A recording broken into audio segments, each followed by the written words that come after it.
Hello. Hello. We are back for another In the Can with Sonja again. And me, Daniel. Welcome, everyone. So yeah, we had, was it my idea or your idea? I think it was my idea to do one on animated movie. And I think what caused the idea was you watched Into the Spider-Verse for the first time. I did, yeah, I enjoyed that. Yeah, you liked it. I heard it was good, and I guess I had the time, so I checked it We out. definitely have time to watch, catch up on movies and stuff. So yeah, when you said you liked it, I kind of had the idea, why not watch kind of a very well-known and like cult animated movie? Especially, I think doing one that was Japanese would be interesting.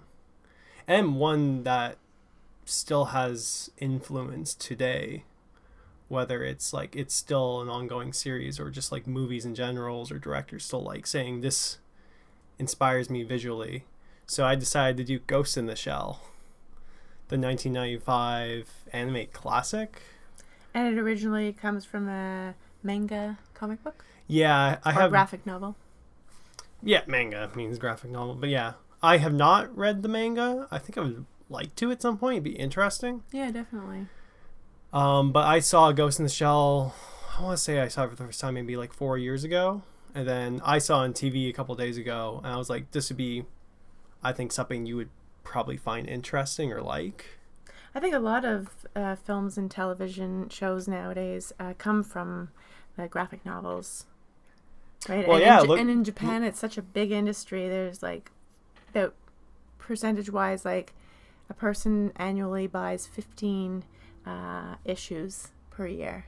Really? I in didn't Japan. even know that. Yeah, I know they're more popular in Japan, like compared to graphic novels in the US or North America. It's a $1.9 billion industry in Japan. Just in Japan. Annually, yeah.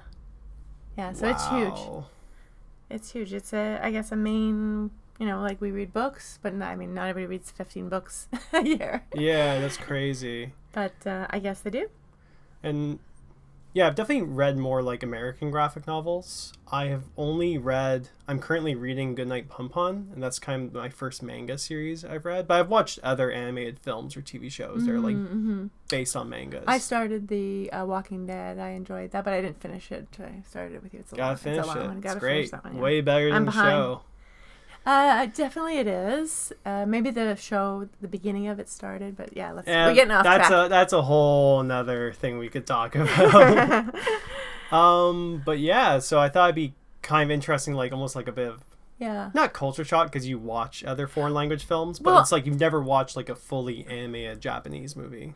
Yeah, but this one was a good one to choose because I am a fan of things like, RoboCop and Terminator, and those are... Matrix. Yeah, I do love science fiction, especially... Blade Runner. You like Blade Runner? Yeah, especially futuristic society, so... Cyberpunk kind of stuff. Yeah, so It's I cool. definitely could...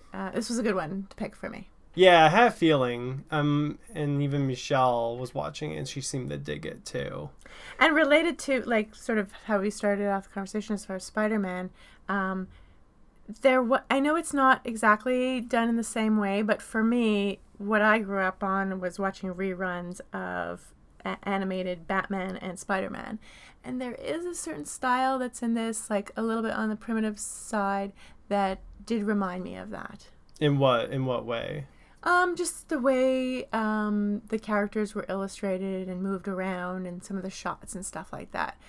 It was definitely better done. Yeah, well, no, Ghost in the Shell is like next level visuals for anime. Yeah. Like, but it's like riffing off of, you know what I mean? If you go back to the history of animation classic and stuff like animation that. stuff. That's what I grew up. Everything's kind of built off. Yeah. So that well, was my same experience. Same here. I grew up on like Spider-Man, 90s cartoons. Yeah, but that was 90s. It's different 2000 between stuff. Yeah, like late 60s, 70s is different than how the 90s ones look. But it still came. Like it's still having that conversation. Well, just to speak about 90s like anime stuff. Like we'll get more into Ghost Shell. We're talking about generally. Yeah. But there is still good animes from like 2010 or more recent stuff. Mm-hmm. But for some reason, like the mid 90s for animated stuff, it seems to be like when the best series were going on, the best films, like Evangelion's another one that like visually it's crazy. And that's funny because that's another one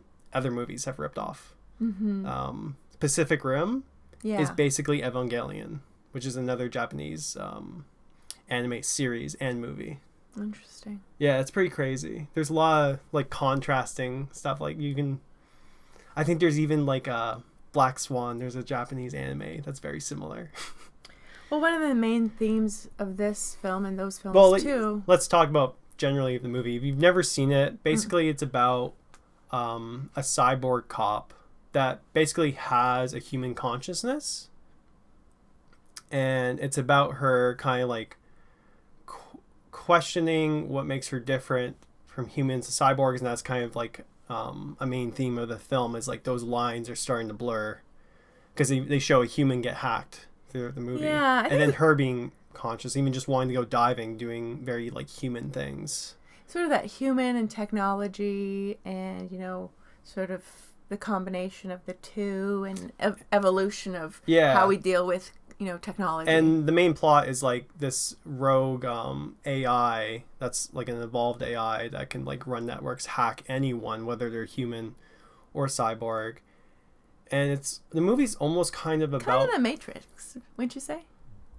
In what way? Well, in a lot of ways, but specifically. No, but like the whole concept, as far as like technology and hacking and and then like plugging into a network. There's definitely similarities. It's definitely, I think the Matrix is different enough, but you definitely notice it throughout the movie. Even just the wires are crazy. Yeah, and just sort of your body being the shell. Oh yeah, that's what's called Ghost in the Shell. It's soul in the shell, man. It's crazy. But just to finish on the main plot. Also, one reason I really like this movie is it's not very generic. Technology is bad. The movie almost gets into the theme that like this is the next step of evolution, and like what comes next after these two forces combine. That's basically the ending of the movie. Actually, you know what's weird? The ending reminds me of 2001, where it's like creating a new life form. I think it even mentions it before the end. It's kind of about evolution. And the evolution of technology and humans together kind of thing, which to me again reminded me of Terminator. The second one a little bit more than the first one. Well, the second one's like him...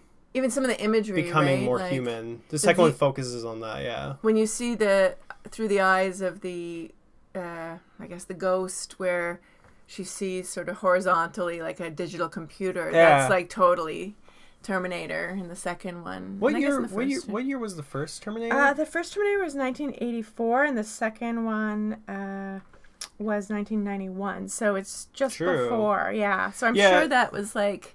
Oh, they were influenced by that. It's depending when the comic was written, because I mean, if you look back, that's true. I'm not sure. So we didn't check that. I'm not sure what year the comic was written. Yeah, damn, that's crazy. Something to check out. We'll let you guys check that out. We're talking about the movie, focusing on that. But yeah, it's even interesting. Like this movie inspired a lot, but you can also see the influence of other stuff on it.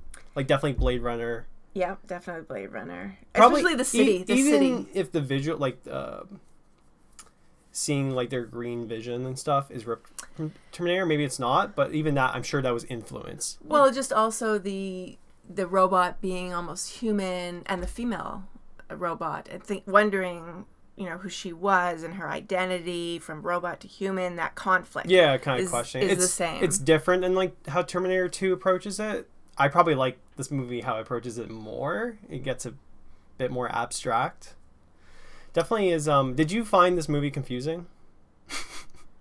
You know what? I kind of went with the flow. Yeah. You're reading subtitles and trying to look at the beautiful imagery. It's also very dialogue heavy during certain parts. Like if you miss something, you can like not understand what's going on. Yeah, it wasn't too bad. No. But I found the first time I watched it, it was like there's breaks from the dialogue, but when there is, it's like you have to really pay attention because it's just characters talking for a while. Yeah.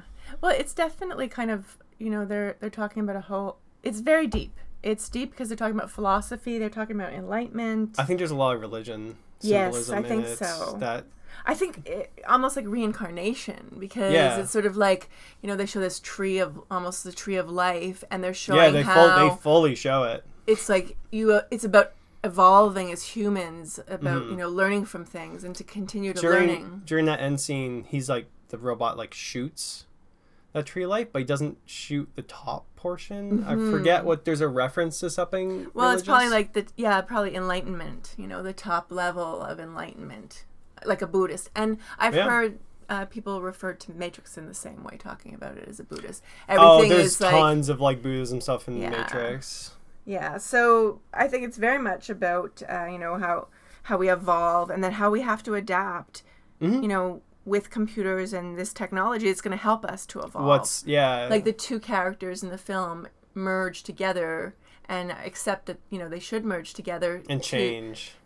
For change, to understand better, kind of thing, and to evolve. And that is, like I said, in other films like RoboCop, he dies to become this police officer, and he's, so it's sort of like this whole combination of how we could be, and we've got to work with technology to do that. Yeah, definitely. I like how it paints it in almost like a positive way.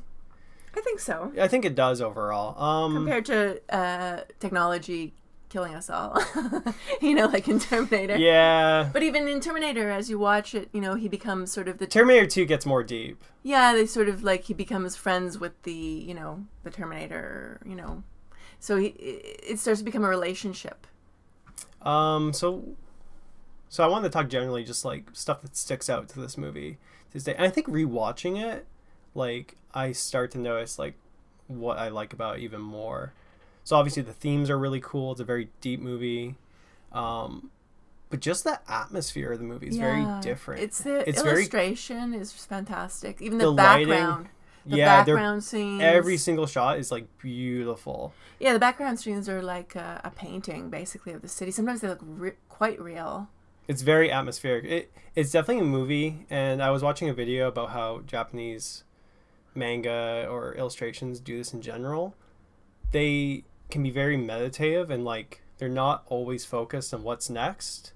They're very trying to like put you in that atmosphere and like where the characters are. And it's from the perspective of the person standing there. Yeah.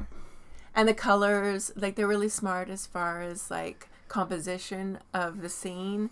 Your eye is looking, directly at the person, and complementary colors. Like the window in her bedroom. Yeah, that's quite beautiful. Two scenes that really stick out to me is obviously the city with the music, or even the intro to the movie with the robot being built is like a ceremony, like a mythical ceremony going on. Even the 1 minute diving scene is like gorgeous.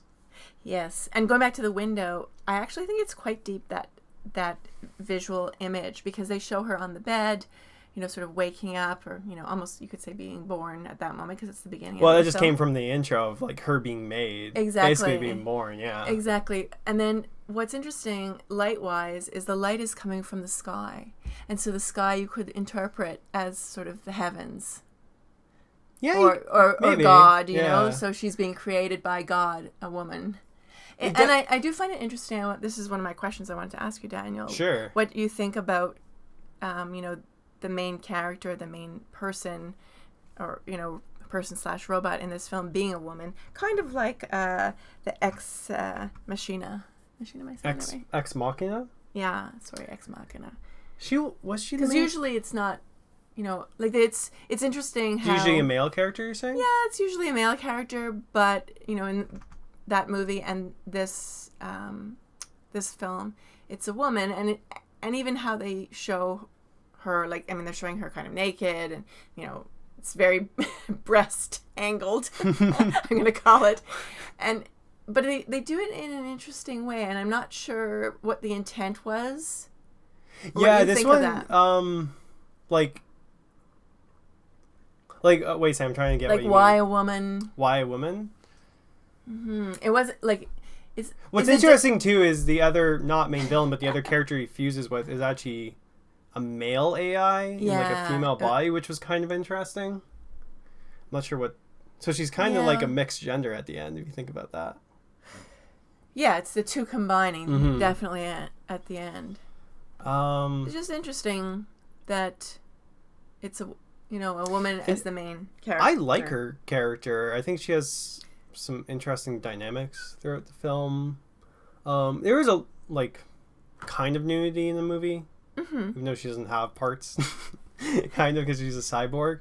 But I thought it was interesting how she almost didn't care. And then the other cyborg, Beto, the guy, is more embarrassed when she's naked. I thought that was kind of cool. Again, we'd have to go back to the actual, graphic novel to see who wrote it and their way of thinking. I think most of the creators are male, but I know the director and person who made the music is, but I'm not sure about the other writers. Definitely cool to see a female character, because definitely in anime in general, it's a lot of male characters, a bit too much sometimes. So I definitely like this change. And this is actually a question I was going to ask you later, but I'll ask you now because it's kind of related. I was going to ask you, did you find that nudity stuff sexist at all? Or kind of overdone? Well, that's what I wasn't sure. I mean, no, I actually think I don't think so either. It was done almost in a religious way, when they show the body of Christ. I also thought near the end when she's trying to get into the tank and her muscles are just going crazy. It's just a shell, yeah, right?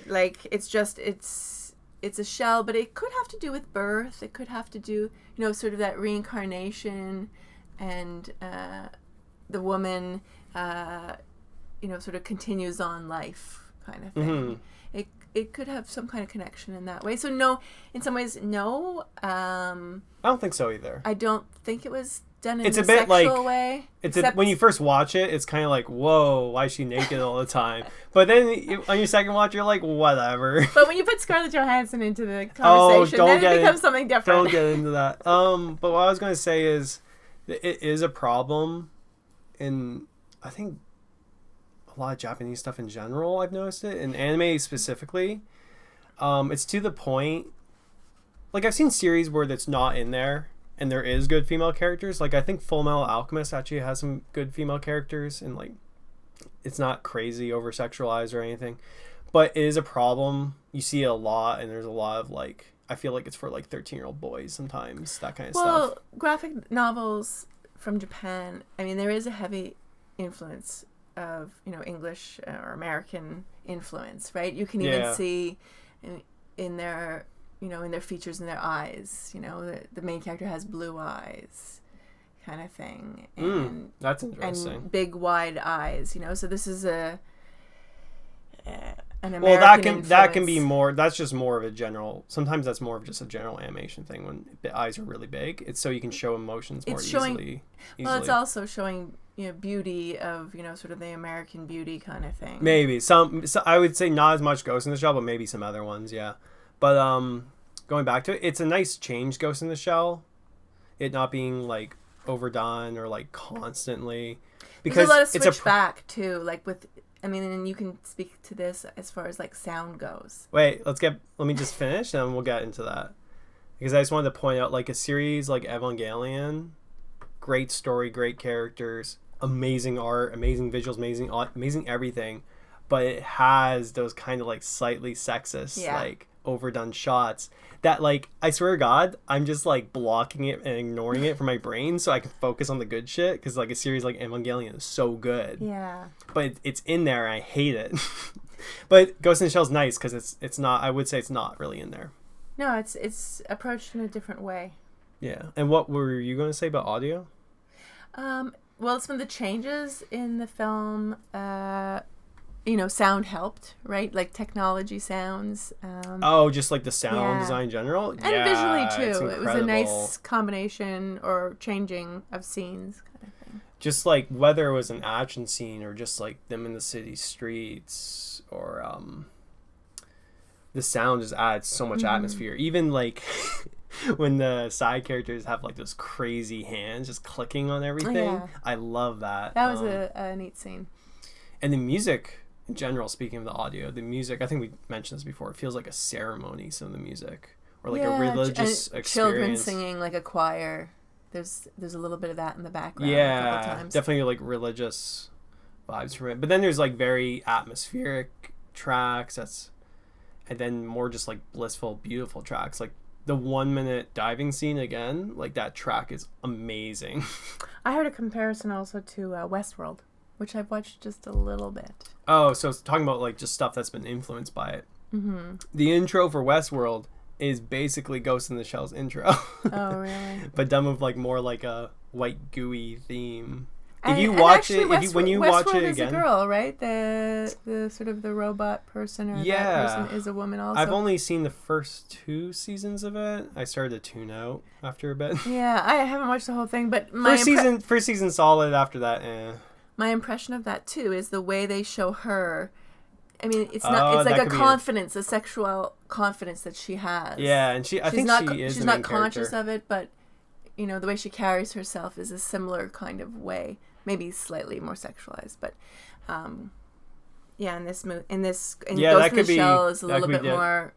She's unconscious of it. Yeah, you maybe realize that too. That's another female Exactly. cyborg, There we go. female main character. Yeah. Like that's another comparison. Yay.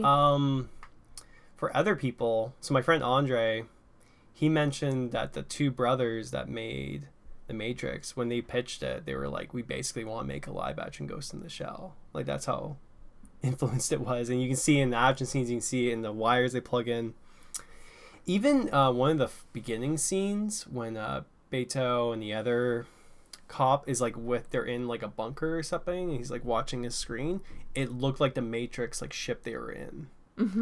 Yeah, I can noticed see a that. lot of scenes. Even the guns maybe look a bit similar. I think James Cameron is also quoted that he was influenced by it. It might be, I'm not sure if it's like directly for Avatar, but that's another like the Technology, soul going yeah. into something else type of thing, Or living on the Tree of Life. evolving. Yeah, it's definitely about, continuing to learn and improve oneself. I think that's what the core theme of this film is. And just to mention a few other things I really like, the use of color in the city for like whether it's posters or just like the market is awesome. Did you notice some of the signs were in English?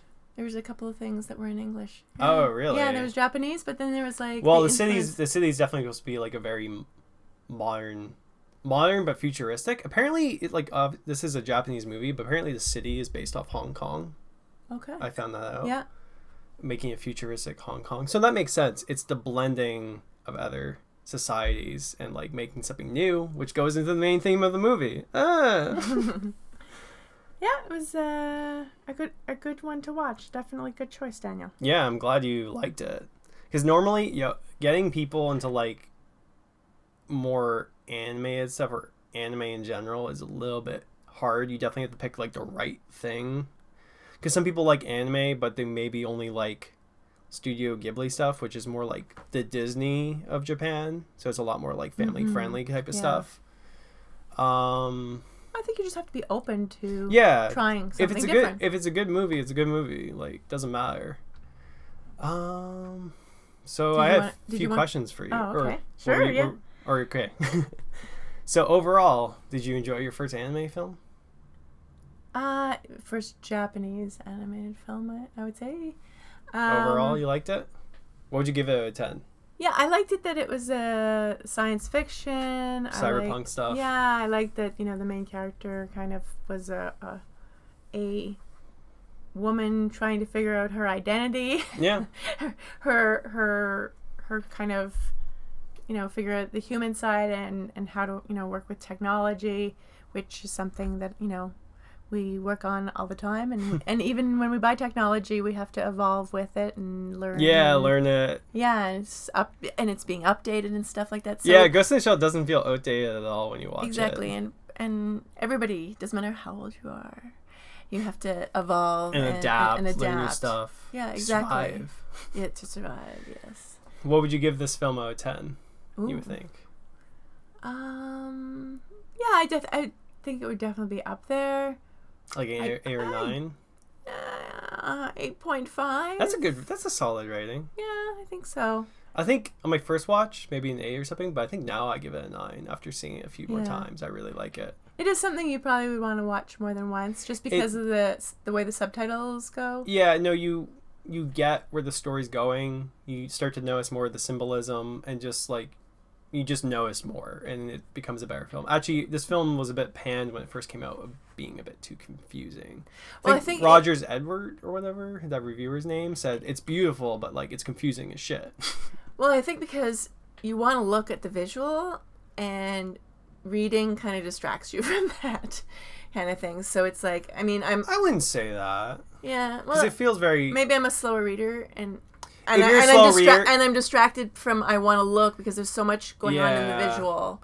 No, if you're a slow reader, it might be hard the first view because like the dialogue scenes are pretty heavy and they go on for a while. There is breaks from them, but it's a lot at once, especially if you're first view. We haven't seen the second one, but I'm sure it would be in general difficult because of the way it was animated to reproduce it. You know? I have seen, so there is like remakes, there's animated remakes, there's animated TV shows, there's a new Netflix one or something. No, but to make it real, like to make it a we'll get into that. But I have seen the official sequel from the same director, and it's okay. I didn't like it as much. Yeah. I wouldn't say it's worth watching. Like, it's decent. There's a couple cool scenes, but this one sticks out. I think it's good to watch this to see the influence on other films. It's crazy. Forward. Like, I know a few people have seen this movie, but I feel like it's a cult classic. It's very well known if you're in the anime, but I feel like it's not something everyone has seen, and it's pretty interesting, even if you're not typically like anime, just to see the influence it's had, because you notice it. I think anything that becomes a cult should be watched. Definitely, because there's a reason people are still talking about it. Mm-hmm. There's a reason they're making new series based on this movie. Other questions I wanted to ask here. Shoot those questions. What was the main thing that stuck out to you that you really liked? I think visually, there's a couple of scenes that are just quite beautiful, and not a typical sort of cartoon kind of imagery. Yeah, they're just really well done.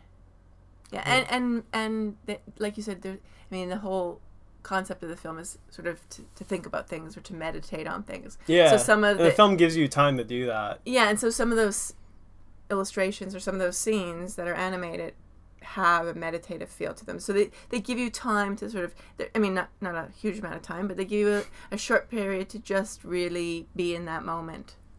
So yeah, absorb it. So just some of the animation is quite spectacular. Another question: is there anything like you don't like about anime style or like animated films that kind of turns you off from it, or not really?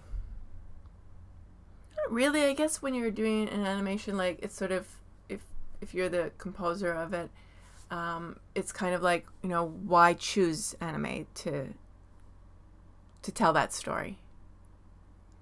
Maybe that's the question, I guess. Like, why film compared to animation, compared to, I don't know, a play? Are you saying, like, why wasn't this movie done live action? No, it probably wasn't done in live action because it's so futuristic that, in some ways... It's hard to reproduce. Just the city scenes are crazy. And to make that feel realistic. And maybe the fantasy part of it, that was the way to go in an illustration way. In an illustrated animation way. Yeah. That's kind of the same question, never mind. But yeah, so you watched... All right, I already asked that question. I didn't have a lot of questions, just the English influence. Oh, wait, I have one more. Would you watch another anime film or series in the future? Oh, if it's good. Yeah. I'll let you know which ones are good and they're worth watching. I'm pretty open. I'm sure there's tons. Like, obviously, if, There's lots. Yeah. I wouldn't say all of them are good, but, like, there's lots of cult stuff that sticks out over time. I think a good story is classic no matter how it's presented, whether it's animation or film or... Yeah, it's really classic. Yeah, and there's lots of other like different type of series or movies that have influenced like different directors. Like Quentin Tarantino has said many times that Cowboy Bebop definitely influenced like his writing style and the pace of it. Some of his films look like, there is a graphic novel. Exactly. And even like especially Kill Bill is very like Japanese. Oh yeah. Yeah. You can see the influence. I was thinking of another one of his. I can't remember the name of it. I know Bruce Willis is in it. There's a lot of killing. Pulp Fiction? No. Another one maybe after that. I don't think he was in another Quentin Tarantino movie after that. Maybe this one. No. We got a lot of things we were thinking of that we have to look up afterwards. So yeah, there was a live action version of this movie, and you wanted to watch it, and I was like, no, I'm not watching it. Because I remember... I know it got some criticism. I saw it on TV. I knew it was coming out and stuff, and then I just saw it on TV maybe a year after. I've already seen the animated one, and I think I watched like 20 minutes of it, and I turned it off because it was just like... Wasn't the same. The style wasn't as good. They also tried to recreate like the animated like costumes and stuff, and some of it, like the guy Barrett, how he has like cyborg eyes and stuff, it just ends up looking goofy in real life. Well, also and it's kind of a whitewashed exactly remake. I was just gonna say, when the whitewash, it's so it's just kind of bad in every place.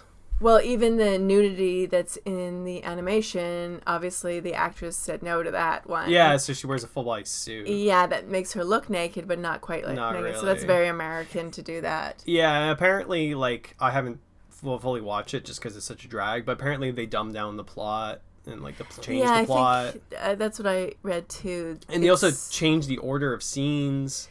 Yeah, it's a little bit of a messed mishmash. That they didn't stick with the core meaning of the film. No, they didn't. It seems like they took the set piece almost moments from it and stuck it together with a slightly different plot. And yeah, it wasn't a great director who did it. It just seems like it was a mess all over. It seemed like, oh, this is a cult. We should do this so other people watch it. So people who don't watch anime will watch this and not question it. So if you haven't watched this film, I suggest you look it up. Where should they look it up? Whether you like animated stuff or anime or just like cyberpunk, we watched sci-fi stuff. Crave? I think it's on Stars, but I'm sure you can find a copy somewhere. Maybe even on YouTube it might be on there. I don't think so. No. There's always... Or you can buy the graphic novel. Yeah, if you're into that. I might want to look into that after I've done reading the series I am. Well, we'll see you next time. Cool. Thanks for tuning in. Peace.